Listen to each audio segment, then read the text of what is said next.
Thomas Erickson advises sovereign wealth funds on political risk. Last November, a client asked him to model one scenario. What happens to every Saudi mega project if the Crown Prince is no longer in charge? His team ran the numbers for 3 weeks. The conclusion was delivered in a single sentence. Everything stops. And here is what no one in Riyadh will discuss publicly. Vision 2030 has no succession plan, no institutional framework that survives its architect. The most expensive economic transformation in history depends entirely on one man remaining in power. And power in the Middle East is never permanent. In this video, I will expose the single point of failure at the heart of Saudi Arabia's entire national strategy. I will reveal why international investors consider the succession question the greatest unpriced risk in the Gulf. And I will show you what the historical record says happens to personality-driven mega projects when the personality disappears. This week, political risk consultants briefing institutional investors confirmed what sovereign wealth fund managers have been modeling privately. The succession scenario is their #1 concern for Saudi exposure. The concern is not hypothetical. Mohammed bin Salman is 40 years old. He could rule for decades. But history teaches that concentrated power creates concentrated vulnerability. Every monarchy, every strong man, every singular vision. The pattern never changes. Saudi Arabia is an absolute monarchy. The Crown Prince holds authority over the economy, the military, the intelligence services, and every mega project bearing the Vision 2030 brand. There is no parliament with independent authority, no independent judiciary that could enforce project continuity, no institutional framework that obligates a successor to continue the current path. NEOM is not a government program passed through legislation. It is a royal directive, and royal directives can be reversed by the next royal. To understand the risk, you need to understand how Vision 2030 was created and who controls it. In 2015, Mohammed bin Salman was appointed Deputy Crown Prince at age 29. Within 2 years, he had consolidated control over the Saudi economy to a degree unprecedented in the kingdom's modern history. He created the Council of Economic and Development Affairs and placed himself as chairman. He restructured the Public Investment Fund and took personal control of its strategy. He launched NEOM as a personal project reporting directly to him, not to a ministry, not to a planning commission, to him personally, with a $600 billion budget answerable to one office. In 2017, he detained over 200 princes and businessmen at the Ritz-Carlton Riyadh in what was described as an anti-corruption campaign. Critics called it a consolidation purge. The detained included potential rivals, alternative power centers, people who might have had different visions for the kingdom's future.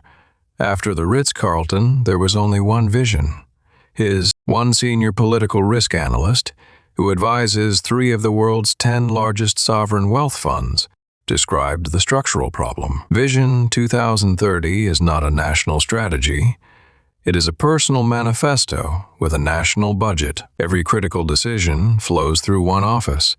Every project exists at the pleasure of one individual. In any standard political risk model that represents a catastrophic single point of failure, if that individual is removed by any mechanism, there is no institutional memory that preserves the strategy. $1.3 trillion at risk, dependent on a single individual. The historical record is unambiguous.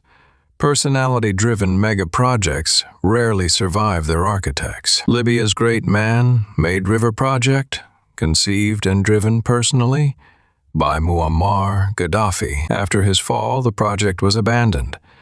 Billions in infrastructure left to decay in the desert. Turkmenistan's Avaza tourist zone, the personal vision of President Niyazov. After his death, the project stalled and has never reached its announced scale. Kazakhstan's Astana transformation, driven personally by President Nazarbayev. When he stepped down, many flagship projects were quietly scaled back or redesigned by his successor. Even within Saudi Arabia, the precedent exists. King Abdullah Economic City, launched in 2005 as a $100 billion megacity. After King Abdullah's death in 2015, the project was effectively abandoned. Today, it houses roughly 7,000 residents, instead of the planned 2 million. The pattern is consistent across every case. When the driving personality departs, the institutional will to continue evaporates. Budgets are redirected. Priorities shift. The succession scenarios that investors model fall into 3 categories. Each one threatens Vision 2030 differently. Scenario 1, natural succession. King Salman passes and MBS becomes king. This is the expected path and the least disruptive. But even this scenario introduces risk. As king, Muse would face different pressures. The obligations of the throne include maintaining broad family consensus. Projects that currently enjoy unchallenged funding could face internal resistance from princes sidelined during the consolidation. Scenario 2, internal political shift. A faction within the royal family challenges MBS before or after he becomes king. Saudi history includes multiple examples of succession disputes. In 1964, King Saud was deposed by his own family in favor of King Faisal. The precedent for internal removal exists within living memory. Any successor who gained power through opposition to MBS would have every incentive to dismantle his signature projects. Vision 2030 would become a symbol of the old regime. Scenario 3, health or incapacitation. MBS is relatively young but holds extraordinary personal stress and has faced assassination concerns. Any extended absence from decision-making would create a power vacuum. With no designated deputy and no institutional continuity, even a temporary absence could cascade into permanent disruption. One former Saudi government advisor, who now works in the private sector and requested strict anonymity, explained the internal dynamics. There is no deputy for Vision 2030. There is no committee that can authorize NEOM spending without his signature. Every significant decision requires his personal approval. I have watched decisions worth billions wait weeks because he was traveling or focused on other matters. The system has no redundancy. If he is unavailable for any extended period, the entire machine stops. Not slows. Stops. Several converging factors make the succession risk uniquely dangerous for NEOM specifically. First, NEOM has no revenue. It generates zero income. Every dollar comes from sovereign allocation. A successor could simply stop the transfers. Second, NEOM is personally associated with MBS to a degree that makes it politically toxic for any rival.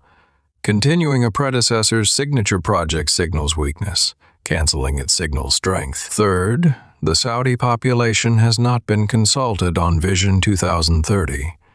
There is no popular mandate sustaining it. Public opinion surveys are unreliable, but anecdotal evidence suggests growing skepticism among citizens who see spending without results. Fourth, international partners would immediately reassess commitments. Every technology partnership, every construction contract, every investment agreement contains clauses triggered by material changes in political authority. Finally, the public investment fund strategy is inseparable from MBS. He personally directs its investment priorities. A new leader could redirect PIF capital toward entirely different objectives overnight. The investment community has not been silent about this risk. Political risk premiums on Saudi sovereign debt have quietly increased since 2023. Credit default swap spreads show persistent elevation. The market is pricing in what officials refuse to discuss. Institutional investors privately acknowledge that Saudi exposure carries a succession discount. Assets linked to Vision 2030 are valued at a 10 to 15% discount compared to equivalent Gulf investments. Private equity firms have structured their Saudi investments with explicit political change exit clauses. The legal frameworks acknowledge the risk even when the public narrative does not. Reddit geopolitics and finance forums regularly discuss the succession question. Threads modeling what happens to Saudi assets under various scenarios accumulate thousands of comments. Academic institutions have published peer-reviewed analyses of Saudi political continuity risk. The consensus is stark. Vision 2030's survival probability drops dramatically under any succession scenario. The research is public. The investors have read it. Saudi Arabia dismisses succession discussions as speculation. Official statements emphasize institutional strength and long-term national commitment to Vision 2030. Institutional strength. That is government speak for do not ask what happens when the institution is one person. The consequences of succession risk are already being priced into the Saudi economy. Foreign direct investment remains below target partly because institutional investors cannot model political continuity with confidence. The risk is unquantifiable and therefore uninsurable. No actuary on earth can price the probability of a royal decree being reversed. NEOM construction contractors have reportedly structured their payment terms to minimize exposure to political disruption. Shorter durations, more frequent milestones, less capital at risk. Every contract is designed for a quick exit. The talent pipeline is affected. Western professionals who might relocate for a 5-year commitment hesitate when political continuity cannot be guaranteed beyond the current leader's tenure. What does Saudi Arabia's leadership know about the succession vulnerability? They know it is the question that international partners ask first and publicly discuss, never. Finding solutions requires acknowledging an uncomfortable truth. Saudi Arabia could neutralize the succession risk tomorrow by institutionalizing Vision 2030. Create an independent authority with statutory mandate. Establish a governance board with diverse membership. Pass legislation that makes project commitments binding across administrations. To be fair, some institutional structures do exist. The Royal Commission for Alula has a degree of operational independence.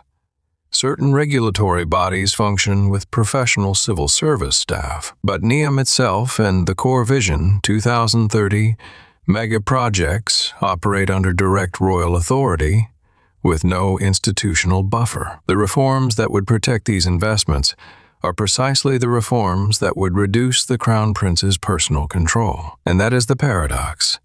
The solution requires the one thing the current system is designed to prevent: distributed authority. Saudi Arabia's leadership sold the world a 30-year transformation, a national strategy that would outlast any individual leader. But they built it on the authority of one man, with no succession plan, no institutional framework, no legal continuity mechanism. $1.3 trillion of national wealth committed to a strategy that could be reversed with a single decree. The workers who have died building these projects deserve more than a strategy that exists at the pleasure of one office. The citizens whose future depends on diversification deserve institutional guarantees. The investors who have committed capital deserve governance structures that survive political transitions. Instead, they got a royal decree and a promise, and promises in the desert have a way of disappearing. You were told this was a national transformation. It is a personal project with a national price tag. Your perspective matters more than any sovereign guarantee. Drop your thoughts in the comments. Subscribe if you want the truth about the risks hiding behind Vision 2030. And this is just the succession question. Wait until you see what happens when the bond markets finally price in the full political risk.